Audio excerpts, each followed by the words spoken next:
ಮಾತೆ, ಅಂದ ಬಳಿಕ ನಿನ್ನ ಗರ್ಭದಲ್ಲಿ ಜನಿಸಿ ನಿನ್ನ ಕೈಯಿಂದಲೇ ನನಗೆ ಮರಣವಾಯಿತೆಂದರೆ ನನ್ನಂತ ಪರಮ ಪುಣ್ಯಶಾಲಿಯು ಈ ಜಗತ್ತಿನಲ್ಲಿ ದಾರಿಗಳು ಮಾತೆ. ಮಾತೆ, ನಿನ್ನ ಕೈಯಿಂದ ವಿಷವನ್ನು ಕೊಡಲು ನಾನು ತಿಳಿದುಕೊಳ್ಳುವುದು.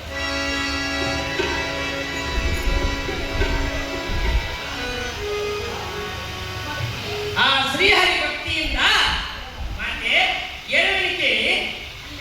ಅಮ್ಮಯ್ಯ, ಹೌದು ಮಾತೆ, ಹಾಗಾದ್ರೆ ಹೇಳುವಳಿ